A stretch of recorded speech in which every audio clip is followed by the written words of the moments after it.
Halo guys, assalamualaikum warahmatullahi wabarakatuh. Sekarang gue bikin konten, gue langsung ngomong tanpa bernarasi lagi di video-video yang sebelumnya. Ya kebanyakan berisi tentang ilustrasi gambar atau video, dan nggak tahu kenapa gue pengen aja langsung memberitahu kepada kalian. Pada konten kali ini, gue akan ngebahas tentang kisahnya si Gibran, seorang anak muda yang berumur 14 tahun yang kemarin sempat hilang sekitar 1 minggu di Gunung Guntur, dan belum lama kemarin baru ditemukan dalam keadaan lemas, tapi alhamdulillah ditemukan dengan selamat dan hanya ada luka kecil di kakinya. Dan for your information juga, sebenarnya cukup mengikuti sih dari awal mula dia dilaporkan hilang dan sampai kemarin ditemukan. Tapi karena ada beberapa teman-teman yang DM ke Instagram gua dan meminta untuk membahas kejadian ini, dan akhirnya ya kali ini gua akan ngebahas. Oke, sebelum kita lanjut jauh, gua akan memberitahu tentang kronologi Gibran dari awal mula pendakian sampai hilang dan ditemukan oleh tim SAR gabungan. Seperti yang kalian tahu, Gibran itu berumur 14 tahun dan dia naik ke Gunung Guntur waktu itu hari Sabtu, tanggal 18. Dia dengan rombongannya yang berjumlah 14 orang, Gibran dan rombongannya sampai di pos 3 itu sudah kesorean ya, sudah jam 5 sore. Akhirnya mau nggak mau dia buka tenda di sana dan memutuskan untuk summit besoknya.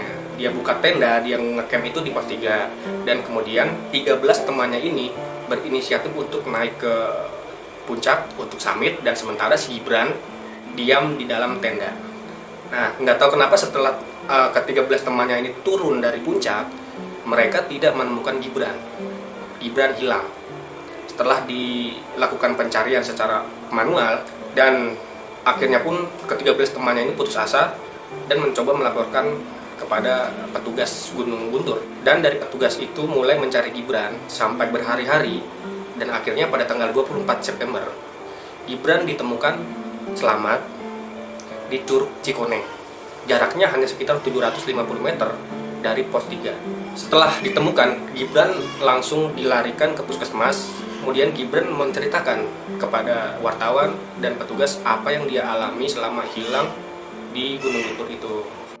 Nah, di sini juga saya baru dapat tentang pernyataan atau artikel yang merujuk pada pengakuan dari Gibran ini kepada media massa. Ada beberapa poin di sini. Ada 6 poin yang bisa diambil kesimpulan atas apa yang dilakukan atau apa yang dialami Gibran waktu tersesat atau waktu menghilang di Gunung Guntur itu selama 1 minggu. Oke, poin pertama ini tiba-tiba berada di sungai, di salah satu sungai, padahal sebelumnya berada di tenda. Saat teman-temannya melanjutkan perjalanan ke puncak, tiba-tiba bangun sudah ada di sungai. Sungainya warna kuning katanya, airnya jernih. Itu poin 1. Poin keduanya, Gibran selama hilang di Gunung Guntur tidak pernah merasakan malam, atau ya siang terus gitu. Selama 7 hari itu dia nggak pernah merasakan malam. Dan dengan bertahan hidupnya itu, dia hanya minum air sungai dan makan daun. Poin ketiga, misteri 5 sosok berbaju putih suguhkan makanan. Gibran mengaku ada sosok yang menyuguhkan makanan, namun ia tidak memakannya dan memilih untuk minum air sungai. 5 orang dengan pakaian yang serba putih. Jadi ada 5 orang bertemu dengan Gibran menawarkan makanan. 5 orang itu semuanya pakai baju putih. Poin keempat, Gibran ditemukan terjatuh di tebing. Setelah dicari, Gibran kemudian ditemukan oleh seorang warga dari tebing. Ia mendengar teriakan warga yang tidak jauh dari tempatnya, yaitu di kawasan Curug Koneng. Poin kelima, cari 100 relawan. Upaya pencarian tak tanggung-tanggung karena tim menerjunkan lebih dari 100 orang. 100 orang itu terdapat beberapa kompi batalion pelopor, Satuan Brimob Polda Jawa Barat, dan Dalmas Polres Garut. Dan yang terakhir, poin ke-6 adalah lokasi penemuan pernah disisir. Anggota Samapta Polres Garut menceritakan detik-detik Gibran ditemukan. Saat ditemukan, Gibran sedang duduk seorang diri, Hari pertama pencarian sebenarnya tim sempat menuju lokasi ditemukannya Gibran, namun tidak melihat sosok remaja yang berumur 14 tahun tersebut. Jadi tempat Gibran ditemukan itu ternyata itu sudah dicari, sudah dilewati, sudah disisir. Kemudian esok-esoknya Gibran ditemukan di daerah itu. Seperti itu. Sebelumnya, seorang pendaki juga hilang. Itu pada hari Sabtu 4 Juli 2020. Korban bernama Afrizal Putra Martian yang berumur 16 tahun. Korban baru bisa ditemukan setelah sekitar 2 hari menghilang. Anehnya, korban ditemukan dalam kondisi yang mengherankan tim evakuasi. Ia ditemukan dalam keadaan hampir telanjang. Kronologinya, setibanya di pos 3 ya, si Afrizal setibanya di pos 3 ada kesamaan dengan Gibran. Gibran posisi hilangnya di pos 3. Dan si Afrizal ini yang setahun yang lalu juga di pos 3. Mereka berkemah di tempat pos 3 itu. Dan bermalam juga, sama seperti Gibran. Akan tetapi, Afrizal sudah tidak berada di tempat kemah mereka saat kawan-kawan korban bangun keesokan harinya. Kalau Gibran, teman-temannya samit dia di tenda, tapi begitu dia 13 temannya turun menuju tenda, Gibran nggak ada. Nah, kalau ini, si Afrizal ini, dia menghilang setelah teman-temannya bangun tidur. Jadi selama tidur, selama tidur, Afrizal ini masih di dalam tenda. Tapi ternyata pas teman-temannya baru bangun tidur, Afrizal udah nggak ada. Sama kejadiannya hampir sama, kalau bisa dibilang Gibran dan Afrizal sama-sama diambil di tenda. Teman-teman Afrizal pun mencari dan menunggu korban pulang. Namun korban tak kunjung datang hingga jam 1 siang. Setelah mencari tanpa membawa hasil, rombongan rekan-rekan korban akhirnya turun dan melaporkan kejadian tersebut ke aparat. Akhirnya, korban ditemukan berada di dekat batu besar dalam keadaan hanya mengenakan celana dalam. Menarik nih. Kenapa kok dia bisa pakai celana dalam doang gitu ya? Korban mengaku dia tidak tahu kenapa bisa ada di situ. Dia hanya ingat sedang tidur dalam tenda sama temannya. Ada seseorang yang mengatakan peristiwa seperti ini bukanlah yang pertama terjadi di Gunung Guntur. Berarti sebelum si Afrizal sudah pernah ada juga orang lain, pendaki lain yang hilang di Gunung Guntur. Ada yang menyebutkan 10 tahun lalu pernah kejadian seperti ini, ketemu setelah 4 hari. Perlu kalian ketahui juga, Gunung Guntur itu mulai ramai didatangi oleh pendaki itu pada tahun 2013 ke atas. Jadi kalau bisa dibilang 2013 ke bawah, Gunung Guntur ini agak sepi. Tapi mungkin tahun 2013 itu medsos mulai membantu banyak dalam perkenalan tentang gunung ini, dan akhirnya Gunung Guntur ini menjadi destinasi yang cukup banyak didatangi oleh pendaki. Dalam sebuah artikel juga gue pernah baca nih, Gunung Guntur ini emang sudah lama memiliki aura-aura mistis dan kejadian pendaki gunung yang hilang. Tapi pendaki yang hilang itu bisa selamat dan sehat setelah ditemukan. Artikel ini sepertinya sudah lama di post ya. Tapi kalau dilihat dari kejadian yang dialami oleh Gibran, hampir sama kejadiannya. Hilang dan ditemukan dengan selamat. Dan dalam artikel itu pula dia menyebut banyak kejadian pendaki yang hilang secara misterius di Gunung Guntur. Berarti bisa kita ambil kesimpulan, pendaki yang hilang di Gunung Guntur itu kalau dibilang sudah nggak aneh lah ya. Dan ternyata Gunung Guntur ini memiliki sejarah atau latar belakang yang menguatkan gunung ini sebagai gunung yang penuh dengan misteri. Ada sebuah kisah legenda di Gunung Guntur. Ada sebuah kerajaan di sana, nama kerajaannya itu Timanganten. Timanganten atau Timanganten ya, yang kala itu dipimpin oleh Sunan Ranggalawe. Gunung Guntur sempat berada di dalam satu kerajaan. Belum diketahui kapan kerajaan itu berdiri atau tahun berapa kejayaan kerajaan itu. Tapi yang jelas ini kisah legenda. Dan untuk sejarah penamaan Gunung Guntur, mungkin penafsiran kalian kata Guntur itu berhubungan dengan geledek, dengan halilintar ya. Dan ternyata benar, Gunung Guntur itu dulu dinamakan sebagai Gunung Guntur karena sebuah kata lain dari halilintar yang merujuk pada betapa kerasnya ledakan Gunung Guntur yang terjadi pada tahun 1800-an. Itu warga sekitar atau yang mengetahui tentang sejarah ini bisa dibilang sebagai kiamat. Jadi letusan Gunung Guntur itu ibarat kiamat, saking besarnya. makanya dinamakan Gunung Guntur. Untuk kalian ketahui juga, sebelum dinamakan Gunung Guntur, gunung ini juga pernah dinamakan dengan Gunung Kutu.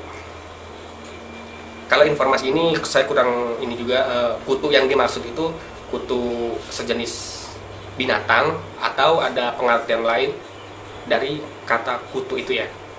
Ada juga sebuah artikel yang mengatakan bahwa Gunung Guntur merupakan gunung berapi paling aktif di Indonesia, bahkan mengalahkan Gunung Merapi.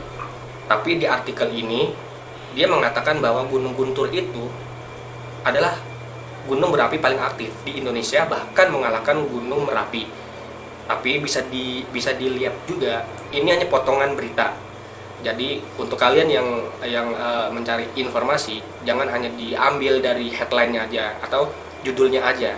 Kalian harus menyelami dulu, mencari kebenaran dari pernyataan itu. Dan yang saya dapatkan untuk riset tersebut adalah Gunung Guntur paling aktif di Indonesia, mengalahkan Gunung Merapi di Provinsi Jawa Tengah terhadap kurun waktu dari tahun 1800 hingga 1847. Gunung Guntur telah meletus sejumlah 21 kali. Jika dirata-ratakan, Gunung Guntur meletus setiap 2 tahun sekali. Jadi dulu tahun 1800-an, Gunung Guntur setiap 2 tahun sekali itu meletus. Dan karena kurun waktunya yang begitu dekat, mengalahkan rekor Gunung Merapi pada saat itu. Pernyataan itu adalah Franz Wilhelm Junghun, seorang ilmuwan dari Jerman yang juga berpendapat bahwa Gunung Guntur itu pada tahun 1800-an itu intensitas letusannya sangat sering, sehingga dia bisa menyamakan dengan Gunung Merapi bahwa intensitas lebih tinggi Gunung Guntur daripada Gunung Merapi. Ya, untuk kalian tahu juga ya, Franz Wilhelm Junghun adalah orang ilmuwan Jerman yang waktu itu juga pernah mengklaim pertama kali mendaki Gunung Gede Pangrango. Kisah ini sebenarnya udah gue jadiin sebuah video ya. Kalian bisa lihat di video gue sekitar 9 bulan atau 10 bulan yang lalu yang berjudul Sejarah dan Misteri Gunung Gede Pangrango. Nah, di situ saya memasukkan alur cerita tentang Franz Wilhelm Junghun ini. Kalian bisa simak nanti ya. Ada satu kisah lagi dari pendaki asal Tangerang bernama Lukman. Ia mengaku bertemu dengan sosok kakek-kakek kerdil berjenggot lumut yang dipercaya sebagai penghuni Gunung Guntur. Jadi si kakek-kakeknya ini sempat berkomunikasi ke Lukman. Dia bilang, saya adalah penghuni Gunung Guntur. Ceritanya ini tepat pada tahun 2006. Lukman bersama 11 orang lainnya dari Tangerang dan 8 orang pendaki dari Garut mendaki Gunung Guntur. Dirinya bertemu hingga tak sengaja membuat perjanjian dengan sosok kakek penunggu hutan Guntur. Jadi si Lukman ini sempat mengucapkan janji kepada kakek-kakek yang mengaku sebagai penunggu Gunung Guntur itu. Cerita ini berawal ketika waktu itu si Lukman menarik seseorang yang dikira temannya, tapi ternyata yang ditarik dari belakang, itu adalah sosok kakek-kakek, bukan temannya Lukman. Dari karakternya, Lukman ini bilang kalau kakek-kakek itu bertubuh kerdil dan dia pakai kolor doang, setengah telanjang. Dia mempunyai janggut yang lumayan panjang, berwarna hijau kayak lumut. Kalian imajinasikan Lukman bertemu dengan kakek-kakek tua setengah telanjang yang hanya memakai kolor dengan jenggot yang panjang yang berwarna hijau seperti lumut. Dan si Lukman ini dia sempat berkomunikasi dengan kakek-kakek kerdil yang dimaksud itu. Si Lukman bilang, saya bilang, hampura ki, saya cuma mau lewat. Kalau ada anak-anak yang macam-macam, saya yang tanggung jawab, kata Lukman. Setelah melontarkan permintaan maaf itu, Lukman mengatakan sosok kakek-kakek itu langsung menghilang. Dia bersama teman-temannya melanjutkan perjalanan.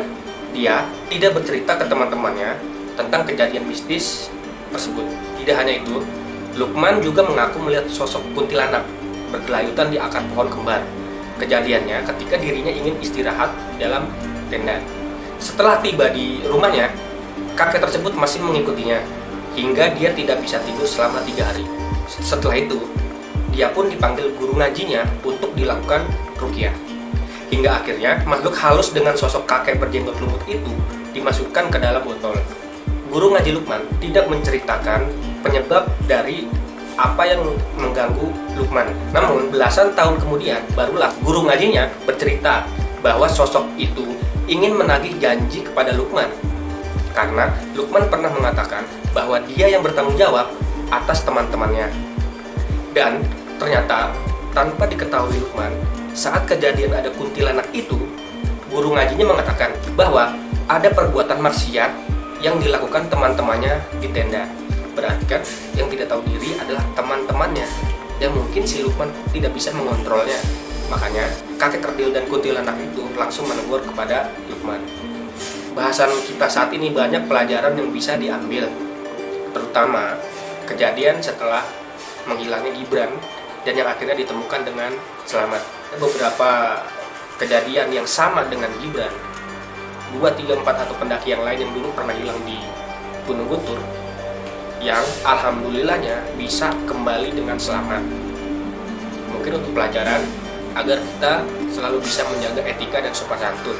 Sikap itu harus kita jaga. Tapi untuk si Gibran ini yang beredar di media sosial itu tidak ada alasan atau penyebab yang kuat hingga Gibran diculik oleh penunggu Gunung Guntur itu, atau mungkin penghuni Gunung Guntur itu suka terhadap Gibran. Apakah dia terlalu baik jadi mereka suka dan diajak ke alamnya? Tadi kan sempat dikasih makan juga.